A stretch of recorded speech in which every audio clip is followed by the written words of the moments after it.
इस बीच हमारे साथ अविनाश गोरक्षकर जी भी जुड़ गए हैं। बहुत बहुत शुक्रिया और गुड आफ्टरनून सर। सर, शुरुआत आपसे आईटी स्टॉक से करेंगे। पूरे सेक्टर को लेकर आपकी राय क्या बन रही है?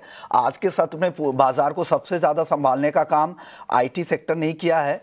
दिग्गज के साथ साथ मिड कैप और स्मॉल कैप आईटी कंपनियां भी आज खूब चल रही हैं। आपकी राय सर आईटी को लेकर? नहीं, पहले बात तो देखिए, आईटी कंपनीज में अभी थोड़ा सा इंटरेस्ट इसलिए भी आ रहा है क्योंकि यूएस में जिस प्रकार की बिकवाली एआई स्टॉक्स में हुई है, हमारे लिए फॉर्चुनेट हो या अनफॉर्चुनेट हो, हमारे यहाँ पे कोई प्योर एआई प्ले वाली कंपनी नहीं है। तो उस पॉइंट ऑफ व्यू से हमारा जो बिजनेस मॉडल है आईटी कंपनीज का, वो ज्यादातर सर्विस ड्रिवन है। और यहाँ पे वॉलेटिलिटी कम है, कंपनीज के कैश फ्लोज भी अच्छे हैं, वैल्यूएशंस भी अच्छे हैं। तो उस पॉइंट ऑफ व्यू से थोड़ा बहुत बाइंग इंटरेस्ट अभी यहाँ पे आ रहा है। प्लस उम्मीद है कि इस महीने में या अगले महीने में ट्रेड डील जब होएगी, तभी उसके बाद जो यूएस में काफी डील्स अभी पाइपलाइन में है, उसका भी बेनिफिट इंडियन आईटी कंपनीज को मिलेगा।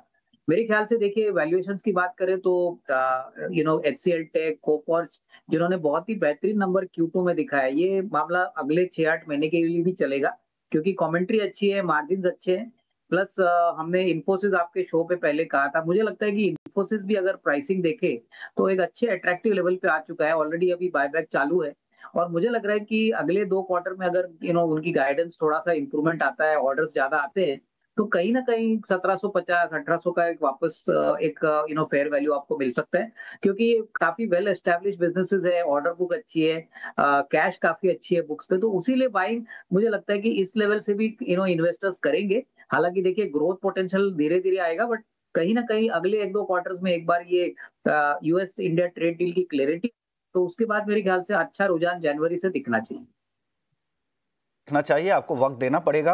2 तिमाही तक तो कम से कम वक्त दीजिए ही। और फेवरेट स्टॉक की लिस्ट में इन्फोसिस भी है, कोफोर्ज है, कुछ mid cap small cap IT companies भी अविनाश जी को पसंद आ रहा है क्योंकि नतीजे अनुमान से बेहतर रहे हैं, कमेंट्री अच्छी रही है, ज़्यादातर कंपनियां कैश रिच है। हालांकि इन्फोसिस की अभी फिलहाल अपनी कहानी है बाईबैक को लेकर, जहां पे टैक्स के कॉम्प्लिकेशंस की वजह से या टैक्स के बोझ की वजह से पहले आमतौर पे कंपनियां पेमेंट करती थी वो टैक्स का बाईबैक में, इस बार इन्वेस्टर्स के खाते में वो आ रहा है, तो इस वजह से बहुत ज़्यादा लुक्रेटिव नहीं रह गया है। अदरवाइज प्राइसिंग के हिसाब। एक सवाल सर आपसे होगा, अब बाजार यहां से ना फिर से थोड़ी दिशा की तलाश करता हुआ दिखाई दे रहा है, पूरा बाजार चल नहीं रहा है।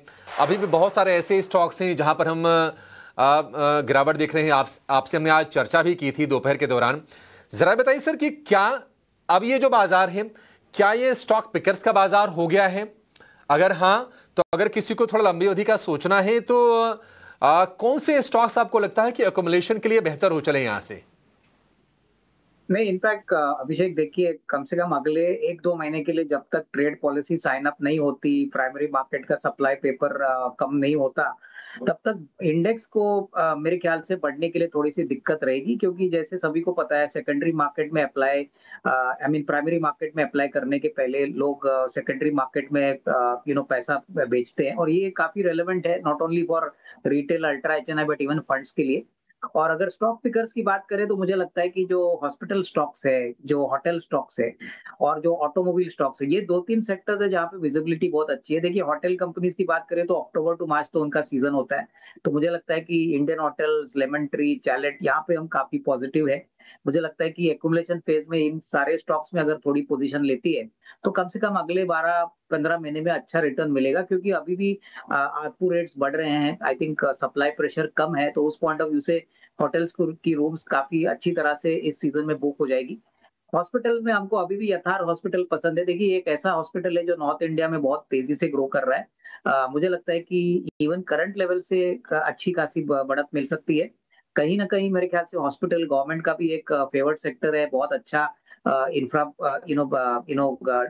फोकस गवर्नमेंट भी लगा रही है। ये आने वाले बजट में भी हो सकता है कि हॉस्पिटल सेक्टर के लिए अच्छी कोई पॉजिटिव अनाउंसमेंट्स आए। और ऑटो सेक्टर में मुझे लगता है कि जो फ्रंटलाइन प्लेयर्स है, जैसे महिंद्रा एंड महिंद्रा है, देखिए ये कंपनी, हमारा मानना है कि अगले 2-3 क्वार्टर्स के लिए डिमांड का कोई प्रॉब्लम नहीं रहेगा। जब सिचुएशन खराब थी तभी भी इन्होंने बहुत अच्छा नंबर इनके प्रॉफिटेबिलिटी पे रिकॉर्ड किया है। और अभी तो सारे इनके सेक्शन, जैसे ट्रैक्टर हो गया, यूबी हो गया, इलेक्ट्रिक व्हीकल हो गया, यहाँ पे डिमांड बहुत अच्छी है। इनफैक्ट अभी इनका रिसेंटली महिंद्रा एनालिस्ट डे हो गया था, तो वहां पे उन्होंने बहुत ही पॉजिटिव कमेंट्री दी है। मेरे ख्याल से अगर कोई 12-15 महीने रखता है तो इसमें डेफिनेटली कोई डाउट नहीं कि 3900 4000 का भी लेवल पॉसिबल है, बट थोड़ा सा सब्र रखिए क्योंकि ये स्टॉक चलता है बट थोड़े धीरे से चलता है।